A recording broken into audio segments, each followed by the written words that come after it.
보겠습니다. 알겠습니다. 일단 제가 가는 방송에는 슈퍼챗이 쏟아진다 이런 게 이제 요즘 정가에 오. 진짜로. 와. 예, 이거 완전 자부심 가지실 만한. 실제로 건데요. 그렇다고 하더라고요. 팬들이 몰려다니는 예. 거 아니에요? 팬들인지 잘 모르겠지만 어쨌든 그렇고요. 그럼 감사합니다, 여러분. 예, 네. 아까 한 가지 말씀드렸으니까 두 번째 네. 좀 말씀 길어져서 네. 좀 죄송합니다. 예, 두 번째는 어떤 거냐면은 그 이제 그 예전에는 그 진리라고 우리가 철학은 진리를 탐구하거든요. 그래서 진리를 탐구한다는 게 예전에는 근데 이전에는 이제 진리라는 게 어디 그냥 바깥에 있어가지고 진리를 찾고 진리를 뭐 인식하고 이렇게 생각을 했는데 인식론이죠. 인식론. 예. 한마디 방법 소설이죠. 거들었어요, 방법 소설. 그렇죠. 데카르트 방법 소설. 예. 요즘은 진리를 어떻게 인식할 지금. 까? 데카르트의. 요즘은 진리라는 게 니체 이후에는 그 신이 죽었다는 게 진리가 죽었다는 건데 그래서 진리가 어디 바깥에 있는 게 이제 아니라고 생각을 이제 할 뿐만 아니라 대체적으로 진리 탐구라는 건 현대 철학의 주제가 되지 않아요. 이제는 그게 없다고 생각하기 때문에. 근데 특이하게도 이제 유럽의 철학자 중에서 알랭 바디우라는 분이 계신데 네. 그분 진리라고 하는 것이 신이 죽은 다음에 이 세상에도 있다고 그게 보면서 그 진리를 탐구하는데 어떻게 탐구하냐면 외부의 진리가 아니라 진리를 어떤 사건을 통해서 경험한다고 봐요. 예, 그래서 그게 어떤 개인이 철학에서는 걸 주체라고 하는데 네. 주체가 그 진리에 참여하는 어떤 경험을 통해서 진리를 느끼는 거야. 그리고 진리를 만들어 나가는 거야. 이렇게 이제 이 진리를 인식하는 그런 개념들이 있거든요. 근데 이런 관점에서 보면 이제 그렇게 얘기를 하시면서 이분은 그 진리가 가지고 있는 특성이라는 게 보편성을 향해서 나가는 과정이라고 봐요. 그러니까 좁은 특수 네. 특권에서 진리라고 하는 게 모든 사람에게 적용되는 게 진리일 거 아니에요. 네. 예, 그런데 그런 게 어떤 사건을 통해서 우리가 이제 경험이 된다. 그래서 그 어떤 특수한 것, 그 다음에 특권적인 것, 좁은 것에서 더 많은 사람들이 경험할 수 있는 그런 그 평등의 확장이라든가 네. 그 보편적인 것으로 네. 나아가는 그런 것 자체를 진리의 경험이라고 보는데 이제 그런 관점에서 보면 이 뉴 이재명이라는 현상이 이렇게도 저는 이제 볼 수 있다고 봐요. 그 뉴 이재명이 지향하고 극복하는 것 중에 하나가 전통적으로는 보게 되면 우리가 그 정치 진영에서 보수 진영이 있고 민주 진영이 있어요. 근데 이제 이재명 대통령은 민주당에서 나온 사람이니까 민주 진영에서 이렇게 온 사람이잖아요. 그 나온 하나의 그 계보 속에 있는 분이잖아요. 근데 이 진영에 있는 사람들은 늘 어떻게 생각하냐면 서로 그 마찬가지였는데 상대방을 적대화하고 이제 악마화해 상대 진영을. 그러면서 그 진영을 적대화하는 걸 통해 가지고 자신의 선을 네. 이야기함으로써 자신의 정당성을 얘기하는 그런 형태의 정치 구조를 가져왔어요. 근데 나름대로 또 좀 이유가 있는 거죠. 서로 주장에 이유가 있는데 지금 이재명이라는 그 대통령이 등장을 하니까 어떤 일이 벌어지냐 하면은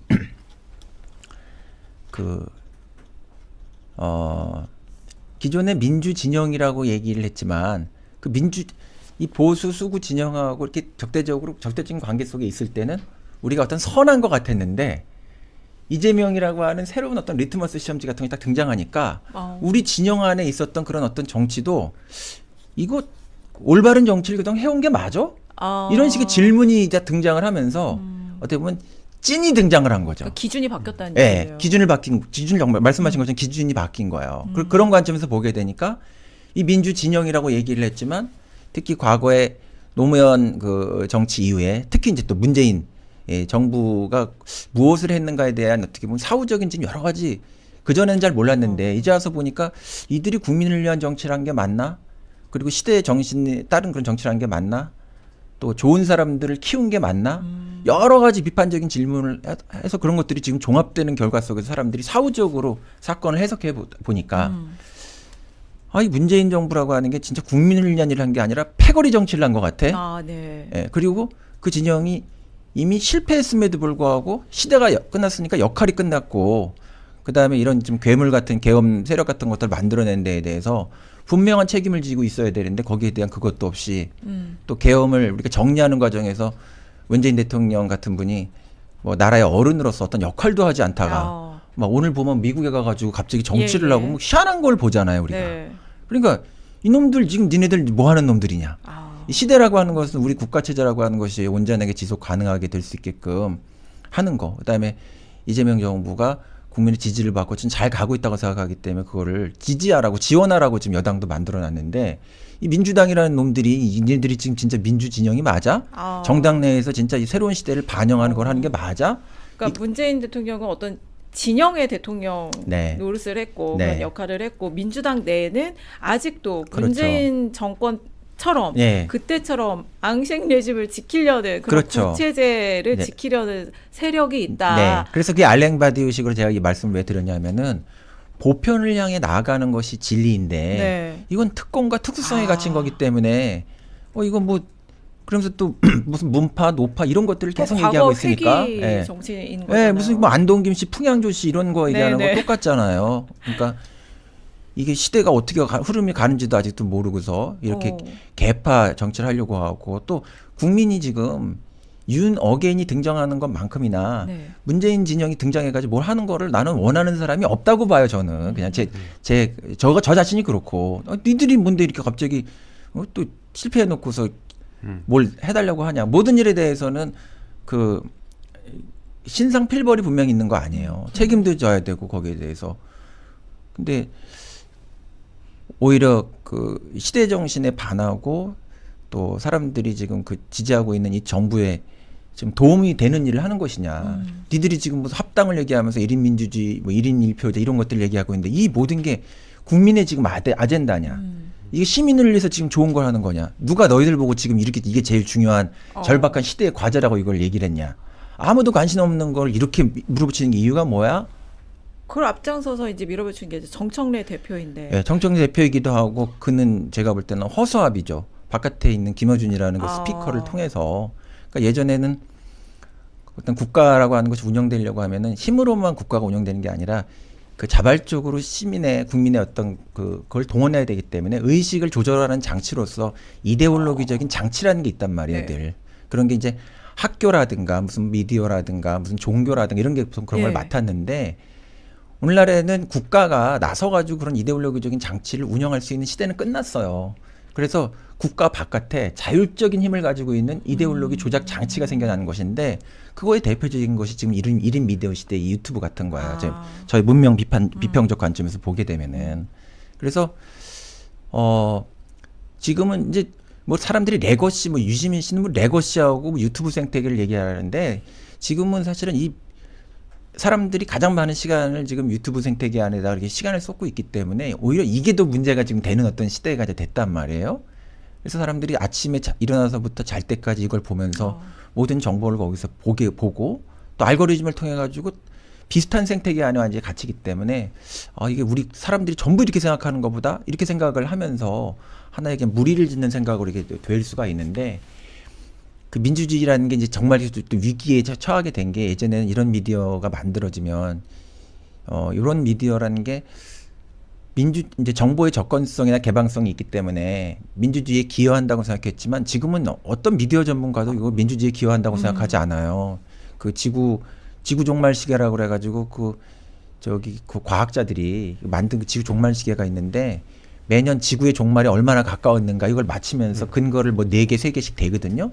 지금은 그냥 첫 번째로 되는 게 핵무기의 위험만큼이나 이런 어떤 자율적인 미디어 생태계가 등장해서 페이크 뉴스가 등장한다라든가 뭐 그다음에 사실을 얘기하는 것 같지만 교묘한 해석을 통해서 인간의 의식을 조작하고 그걸 조작할 수 있으면 현대 정치는 민주주의라고 하는 기호를 이용하기 때문에 민주주의라고 하는 허울만 걸 이용함으로써 사람들을 숫자로서 동원만 할 수 있으면 외부의 미디어의 어떤 것들을 가지고 사람들 정신을 장악하는 사람들이 여론도 조작할 수 있고 그다음에 집권 여당에 가가지고 사람들을 거기 진입시켜가지고 표로서 그걸 이렇게 만들어버릴 수도 있고 그게 지금 국민의힘에서 나타나는 일단 현상이고 그거에 버금가는 비슷한 현상이 있다라고 보여지는 게 지금 정청래 씨가 하고 있는 기존에 있었던 그 대의원 제도를 완전히 무력화시키면서 표면으로는 1인 1표제라고 얘기하지만 그 안에서 그 의원 자기 그 동료 의원들에게 어떤 신뢰도 받고 있지 못한 대표가 김어준이라고 하는 어떤 거대한 미디어 권력을 가지고 있는 사람의 거의 뭐 딴지 게시판에 가가지고 거의 뭐 뭘 하고 이렇게 완전 정신이 신도화돼 있잖아요. 그런 사람이 여기 등장하고 그 사람의 등장 자체를 이 사람이 만들어줬잖아요. 그런 상황 속에서 이 사람이 국민의 아젠다, 시민의 아젠다를 대표하는 것도 아니고 집권 여당이지만 정부의 아젠다를 대표하지 않는 방식으로 외부에 있는 어떤 그런 세력. 근데 이 사람은 또 기존에 실패한 정권인 문재인 정권의 대형 스피커야. 문재인 씨 지금 저 평산 책방을 김어준 TV에서 만들어주잖아요. 그것만큼이나 적나라한 것이 어디 있습니까? 이 사람이 정치 행위를 같이 완전히 하고 있는 것이지. 정당도 장악할 수 있다고 보고, 뭐 그죠? 그 다음에 이 정당의 어떤 이런 대표 같은 것들을 허수아비를 앉혀놓으면은 이런 그 지방선거에서는 자신들에게 유리한 어떤 사람들을 거기 앉혀가지고 지방에 가보면은 저도 어저께 지방에 무슨 일이 있어가지고 어떤 그 선생님을 만났는데 그죠?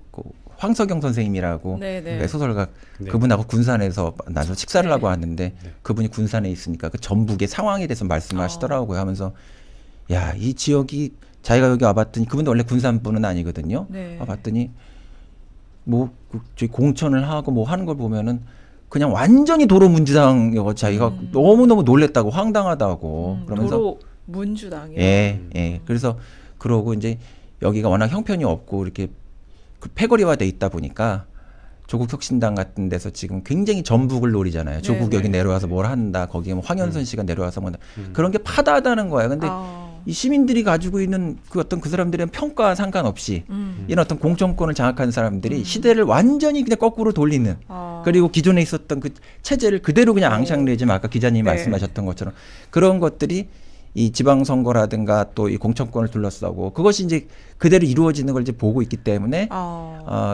근데 거기에 대해서 나타난 어떤 현상이 이 뉴 이재명이란 현상이 뭐 직접적으로 그거에 대한 반발은 아니지만 네. 그런 패권적인 어떤 그런 정치로부터 벗어나는 그런 어떤 형태가 있다고 그런 저는 이제 움직임이다. 보는 거죠. 그래서 뉴 이재명 현상에서 저는 좀 이렇게 보통 여기 그 언론에서 얘기를 하고 있지 않지만 제가 가지고 있는 분석 중에 하나는 새로 유입된 사람들을 주로 뉴 이재명이라고 생각하지만 저는 그것만 있는 게 아니라 나는 원래 그냥 어쩔 수 없기 때문에 선거를 하려면 민주당을 찍을 수밖에 없어. 그래가지고 되게 네거티브한 방식으로 찍는 거야. 시니컬하게. 그러니까 네거티브하고 또 수동적이기도 하고 그렇다고 해서 저기를 찍을 수는 반성적으로 없잖아. 했다가. 그런 식으로 찍어가지고 정치에는 막 그렇게 했던 거야. 근데 그러니까 이 되게 골다공증처럼 네. 예, 그냥 안에가 그냥 비어 있는 그런 어떤 민주당 지지자들도 많이 있었는데 이재명이라는 확실한 기호가 등장을 하니까 나는 그 민주당 안에서도 그게 이재명 대통령이라는 분이 없었으면은 민주당에 대한 지지도가 지금 저 정도 40몇 % 됐을까도 의문이에요. 이렇게 개판을 치고 있는 정청래 대표의 민주당을 보면. 그러니까 대통령은 오늘 그러니까 지난주 MBS 조사에서도 국정운영 지지율이 대통령 그 예. 국정운영 지지율이 65%였는데 이번 오늘 발표된 한국갤럽 조사에서도 65했죠. 네.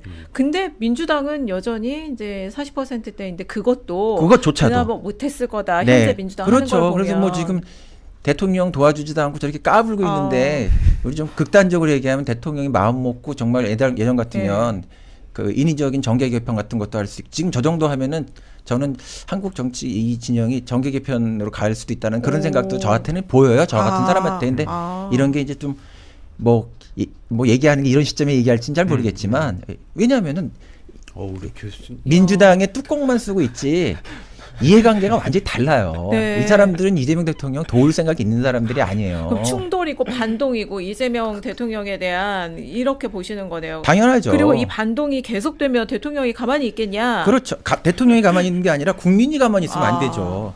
저는 이 정치 이런 유튜브 생태계 안에서는 그런 말들을 많이 하잖아요. 개파 개보 중심으로 얘기를 하니까 자꾸 뭐 친명 무슨 뭐 친문 이렇게 얘기를 하는데 사실은 이재명 대통령도 친명이라는 게 저 사람한테 있는지 모르겠어요. 저는 제가 친명이라고 이재명 대통령을 지지하고 그런 게 아니고 저 사람은 국민파구나 이렇게 보는 거거든요. 그러니까 이거는 저는 국민과 시민이 나서 가지고 저 문제를 결국은 어떻게 좀 해소해야 되는데 그러나 현실적으로는 또 정치 권력을 가지고 있는지 그런 분이 이 사안에 대해서 계속 저런 짓을 하게 되면 네. 어떤 굉장히 높은 형태의 정치적 기술을 통해서 예를 들면 뭐가 있을까요? 떠올릴 그건 뭐 제가 얘기하면 안 되죠. 대통령 만나면 제가 한 그 방법을 한 3가지 주머니는 얘기할 수 있어요. 그중에 하나만 좀 얘기해 주세요. 아이 그거 얘기를 하면 안 돼요. 아, 그래요? 네, 그럼 제가 박사님 개엄만 아니면 됩니다. 쇼츠랑 동영상 보면서 네. 처음으로 박사님의 그 정무 감각을 본 것 같아요. 아, 그러니까요. 네. 예. 정계개편이라는 말씀을 정무적으로도 하시면서 보고 계신다 현상을. 예. 첫 번째 읽고 넘어가야 될 것 네. 같습니다. 네. 박사님. 이번 두 번째죠. 근데 네. 정리를 하자면은 그 진리라는 것은 사건을 통해 굉장히 보편적으로 경험하는 그리고 보편성을 향해 나아가는. 나아가는 거라고 그러니까 봐야 진리의 되는데 실체를 느끼는 과정. 그렇죠, 근데 그렇죠. 이재명 맞습니다. 대통령의 등장이라는 하나의 사건이 그렇죠. 그런 진리를 경험하게 가까이 갈 수 있는 어떤 그 경험을 하게 됐고, 야 네. 이렇게 하는 거 맞아? 예, 야 얘 이재명 대통령 이렇게 하는데 예, 그동안 이렇게 했던 거 맞아? 예, 그렇죠. 이런 질문을 던지게 그렇죠. 하면서 진리를 탐구해 나갈 수 있는 그 길을 열어줬다. 네, 자각을 하게 했다. 보편성을 그렇죠. 경험하겠다는 거죠. 그리고 이제 우리 뭐 기호학에서 보면 그런 게 있어요. 어떤 그 대상의 의미를 알려면 네. 그 대상만 파가지고 아는 것이 아니라 네. 대상의 아, 옆에 있는 예. 비교를 통해서 드러나거든요. 예. 네. 그러니까 그 문재인이라는 그 진영이 그것만 봤을 때는 이게 민주주의인가 보다 이렇게 생각했는데 이재명이라는 사람이 딱 등장하니까 이게 완전히 다르거든. 아. 크랙이 일어나는 거지. 네. 그 역사에 큰 크랙이 일어나고 있다고 봐요. 시대적인 크랙이. 근데 그런 그 크랙을 봉합하려고 하고 아니면은 어떤 이게 맞아라고 질문하려고 하는 거를 막으려는 지금 저 세력들도 있는 네, 거잖아요. 그렇죠. 근데 그 아까 말씀하신 그 세력의 말씀을 들어보면은 누가 진짜 그 세력의 찐이냐라고 따졌을 때 말씀하신 걸 들어보면은 김어준 씨가 거기에 대빵인가요? 누가 전부 덩어리로 같이 얽혀 네. 있는 거죠. 예. 근데 굉장히 중요한 역할을 하는 거죠. 지금 정청래 씨가 저런 거 하는 거, 그다음에 뒤에 그 문재인 어떤 그 진영이라고 하는 건 한 시대의 국가 권력을 장악했던 네. 거기 때문에 그 사람 그 진영이 굉장히 끈끈하단 말이에요. 그리고 뭐 그다음에 우리는 그 중앙 정치에서 있는 무슨 뭐 장관을 누가 하고 뭐 국회의원 이런 걸 하지만 지방으로 내려가면은 지역에서 토들과 그들이 다 결합돼 가지고 굉장히 이게 많단 말이에요. 지역 위원장들이라든가 이런 사람들이 되게 많기 때문에 그게 뭐 세력이 만만치가 않죠. 예. 그걸 이제 보여준 게 지난 전당대회에서 이제 그 현 정청래 대표하고 박찬대 의원이 붙었을 때 이제 정청래 대표 당선으로 드러난 것인데 이제 8월에 또 전당대회가 있는데, 그러니까 그 정청래 그 대표로 사이에- 드러난 사건이 네. 민의를 왜곡하는 사건이었죠, 사실은. 근데 8월에는 그게 그 현재 민주당의 수준이나 흐름이나 그 지지의 결이 바뀔 수도 있을까요? 그거는 이제 잘해야죠. 누가 잘해야 돼? 네, 그렇기 때문에 모두 다 각자 잘해야 돼요. 이런 네. 이제 지금 이슈 전파사 같은 이런 게 굉장히 저는 중요한 역할 하신다고 생각하는 게 그거를 잘 좀 하셔야 되는 그런 소명도 가지고 계시고 잘하실 것 같다는 생각이 드는 거야.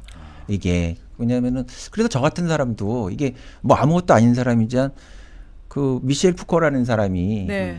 사회에 엄청난 후퇴 6.8혁명을 했는데 아는 사람 나왔습니다. 혁명이 그냥 뒤로 성공을 결국 못했어요. 그게 떠들썩하긴 했지만 사회에. 그러니까 그 사람이 이제 그 콜레지 드 프랑스라고 하는 그 국가 이제 일종의 그 교육 기관이 있는데 거기에서 교수를 하면서 했던 강의록을 이제 묶은 책이 있는데 거기에 보면 사회를 구해야 한다. 이런 형태의 그 강의록을 묶여서 책이 나온 게 있는데 저도 사회를 구해야 한다라고 하는 그런 것이 저한테 각성이 된 거예요. 이런 상태로 되면 우리가 왜냐하면 이제 그 윤 어게인도 문제지만 문 어게인이라고 하는 게 윤석열 정부하고 여러 어떤 각도로 이제 와서 보니까 저는 해석을 하는 사람이기 때문에 그 뭐 어떤 기자님들처럼 정보 취재 같은 것들을 미리 이렇게 알고서 그런 건 아니에요. 그러니까 해석하는 사람들은 미네르바의 올빼미잖아요. 네. 사후적으로 이런 것들을 이제 보는데 그런 것들을 해석하는 데는 굉장히 저 같은 사람 이골이 난 사람이란 말이에요. 그 프로페셔널하게. 그래서 이렇게 조각을 보니까 야 이거 정말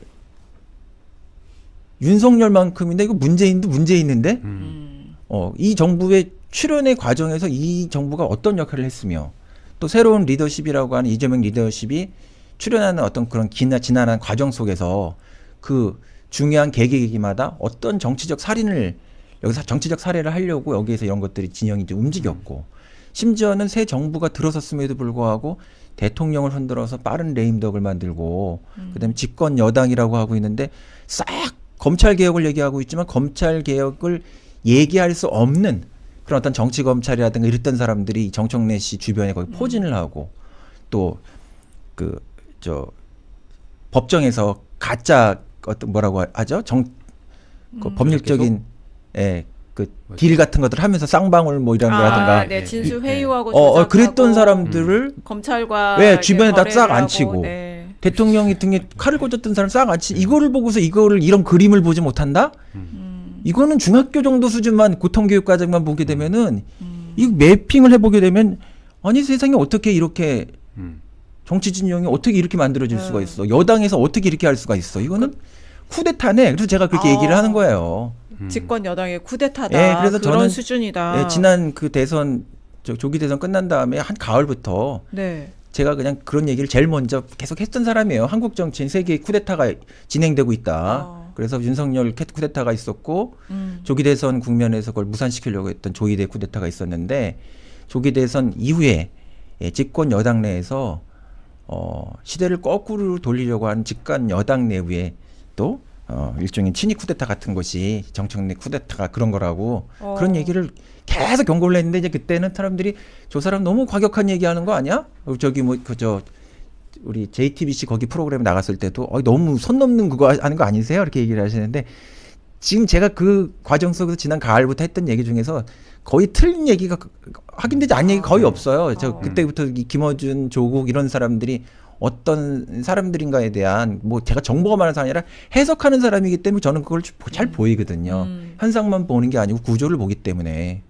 근데 이제 그럼에도 네. 8월 전당대회에서 이제 만약에 정청래 대표가 다시 출마를 할 것으로 점쳐지잖아요. 그렇게 근데 또다시 정청래 대표가 당선이 되면 그때는 어떤 일이 일어날 거라고 보시는 겁니까? 어떻게 그거요? 네. 그건 당선이 안 되게 하는 게 첫 번째예요. 그런 가정을 할 필요가 없어요. 그렇지만 그런데 당선이 됐다. 그러면은 이제 어떻게 되는 겁니까? 굉장히 민주당 망하는 거죠. 지금 우리가 보세요. 지난 8개월, 9개월 그 정청래 대표가 민주당의 대표가 된 이후에 벌어지는 그 모든 일들이 계속 네. 더 세게 벌어진다고 보면 돼요. 더 세게 벌어지는 거예요. 왜냐하면 그때 대표가 되는 거는 다음 국회의원의 공천권까지 가지고 있는 거기 때문에 더 센 거거든요.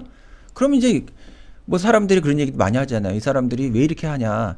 이건 의원 내각제 같은 거 해가지고 이 국회 같은 것들 완전히 자기 패거리로 장악을 하면 평생 그 일본 그 자민당이 이렇게 하는 것처럼 이렇게 하려고 이런 거 하는 거 아니냐. 이런 식의 이제 얘기를 하는 사람들도 그 댓글들이 그런 게 되게 많아요. 이제는 사람들도 그 의식이 깨가지고 그렇게 바보 같지 않아요.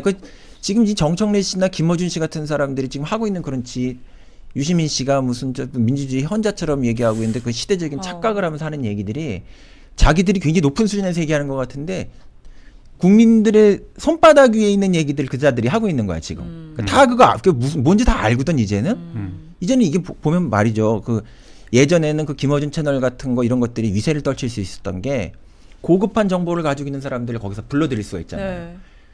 그러나 이제는 이런 뭐 이슈 전파사도 있고 뭐도 있고 해가지고 또 개별적인 작은 채널 같은 것도 만들어지면서 그런 정보라고 하는 게 특별하게 거기에서만 얻을 수 있는 게 아니기 때문에 시민들이라고 하는 게 그냥 군중만 있는 게 아니라 저같이 공부하고 고등교육 받은 사람들도 많기 때문에 그 조각을 맞히는 눈이 아주 매눈을 가지고 있는 시민이 너무 많은 건데 시민을 너무너무 우습게 여기는 거예요. 지금 이자들이 하는 게. 네. 이런 비평 같은 것들이 너무 신기한 게 저는 그냥 가장 밑바닥에서 조각을 캐는 사람들이잖아요. 저희는. 그렇지. 조각을 모으는. 그렇죠. 조각을 그냥 하나하나씩 그냥 캐서 모으는 네. 사람들인데 이걸 이제 전체적인 관점에서 조명하시는 분들이 이제 비평을 하시는데 이렇게 비평을 하시더라도 그러니까 밑에서 이제 곡괭이질 하는 사람 입장에서도 비평가를 바라보잖아요. 네. 근데 이분들이 같은 우리가 이렇게 조각을 모아다가 놨는데 어떤 분들은 완전 딴소리 하는 경우도 있단 말이죠. 또 어떤 분들은 되게 정확하게 말씀하시는 분도 있고 그러려면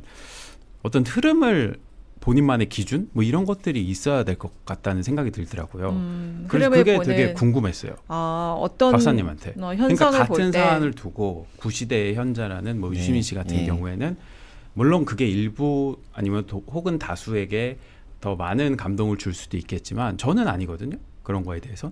그래서 이걸 어떻게 기준을 잡으시나? 저는 거기에 명백한 기준이 있어요. 댓글을 보시나요? 아니면 뭐 이거 너무 조각 같은 얘기인가? 어떤 시대, 그러니까 정확하게 질문이 뭐 시대의 흐름에 대한 네, 말씀. 네, 네, 네. 어떤 현상이나 흐름을 판단을 하실 그거는 때 비평을 할 때 해석- 댓글 같은 걸 기준. 보는 게 아니고 네. 저는 진리를 따르는 사람이에요. 음, 그러니까 저는 진영을 선택하는 사람이 아니에요. 음. 저는 제 채널에서도 제가 애국자가 아니라는 얘기를 했거든요. 문학을 하는 사람은 네. 국가도 네. 그 이 작가가 가지고 있는 하나의 보편적 진리에 대한 그런 관점에서 어긋나는 어떤 국가 이데올로기가 있잖아요. 그러니까 사르트르 같은 사람은 옛날에 장관하면서도 막 드골 정부에 대해서 막 반대하고 막 이랬단 말이에요. 그러니까 그런 입장을 가지고 있는 거죠. 저한테 제일 중요한 기준은 이게 문학과 철학하는 사람들, 특히 문학을 하는 사람, 철학보다 문학이 더 레디컬하거든요. 이 사람들이 가지고 있는 제일 중요한 기준은 이것이 보편적인가. 모두에게 이게 모두를 위한 것인가. 역사는 모두를 향해서 가는 과정이거든요. 근데 유시민 씨라고 하는 사람이 제가 굉장히 사기꾼 같다고 얘기를 하는 게 그 사람이 지금 하고 있는 모든 언술은 모두를 위한 보편성의 정치가 아니에요. 패거리를 위한 누구에게 저런 얘기를 한가? 저런 얘기가 누구에게 도움이 되는 것이지? 그럼 패거리를 위해서는 도움이 된다라고 설명하면 딱 설명이 되지만 국민에게 지금 도움이 되는가? 그걸 생각하면 거기에 대해서는 의문부가 상당히 많은 얘기를 하기 때문에 저는 그냥 제 관점은 거기에 대해서 명확하게 아주 신랄하게 얘기를 하는 거예요. 저도 깨닫는 바가 있었습니다. 이재명 네. 정부에 대해서도 그런 거죠. 저 시간 좀 가지만 세 번째 그 네. 그 네. 말씀 짧게만 이거 말씀드릴게요. 슈퍼챗만 예. 읽고 아, 예, 그렇죠.